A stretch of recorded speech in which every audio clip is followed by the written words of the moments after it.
রাতারাতি পুরো পৃথিবী কেঁপে উঠল। হঠাৎ আকাশে অগণিত এলিয়েন স্পেসশিপ দেখা গেল, এত বিশাল যে তাদের নিচে পুরো দালানগুলো ছোট লাগছিল, আর তারা মাটির থেকে কয়েক মিটার ওপর একদম চুপচাপ ভেসেছিল। সবচেয়ে অদ্ভুত ব্যাপার হলো একটাও এলিয়েন বাইরে বের হয়নি। পৃথিবীর সব সরকার হতবাক হয়ে গেল, কেউ জানতো না এদের উদ্দেশ্য কি। তাই প্রতিটি দেশ তাদের ওপর নজর রাখার জন্য বিশেষ দল গঠন করলো। আর কয়েক ঘন্টা পর তারা একটা অদ্ভুত জিনিস লক্ষ্য করলো, প্রতি 20 ঘন্টা পর পর সেই স্পেসশিপগুলো নিচের দিকে একটা রাস্তা খুলে দেয়, যেন কাউকে ভিতরে ডাকছে। অনেক আলোচনা পরামর্শের পর বিশ্ব নেতারা সিদ্ধান্ত নিলেন একটি বিশেষ দল ভিতরে পাঠানো হবে। দলে ছিল প্রত্যেক ক্ষেত্রের বিশেষজ্ঞ, বিজ্ঞানী, সামরিক কর্মকর্তা, ভাষাবিদ। তাদের মিশন ছিল খুঁজে বের করা এই জাহাজগুলোর ভেতরে কি আছে এবং এলিয়েনরা আসলে পৃথিবীতে কেন এসেছে। দলটি এক স্পেসশিপের নিচে পৌঁছালো। কানফোন পরে ওপরের দিকে উঠতে উঠতে তারা দেখলো যে সেই রাস্তা ধীরে ধীরে খুলছে, ভেতরে হালকা আলো ঝলমল করছে। এক বিজ্ঞানী পরীক্ষার জন্য একটি জলজলে ছড়ি ছুড়ে দিল, কিন্তু সেটা নিচে পড়ার বদলে মাঝ আকাশেই ভেসে রইল। তখন ডেভিড, যে একজন পদার্থবিদ, বলল ভেতরের গ্র্যাভিটি সিস্টেম আলাদা। সবাই স্যুট ঠিক করে একে একে সেই সুড়ঙ্গের মধ্যে ঢুকে পড়ল।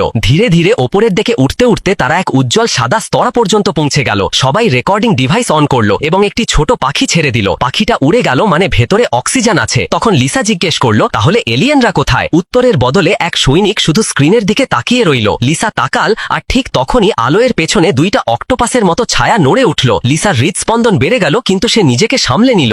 সে সামনে এগিয়ে গিয়ে কথা বলার চেষ্টা করলো। প্রথম সাক্ষাৎ খুব বেশি সময় চলল না। এলিয়েনদের অদ্ভুত শব্দ রেকর্ড হলো, কিন্তু দর খালি হাতে ফিরে এলো। বাইরে তখন দুনিয়া জুড়ে হুলস্থুল।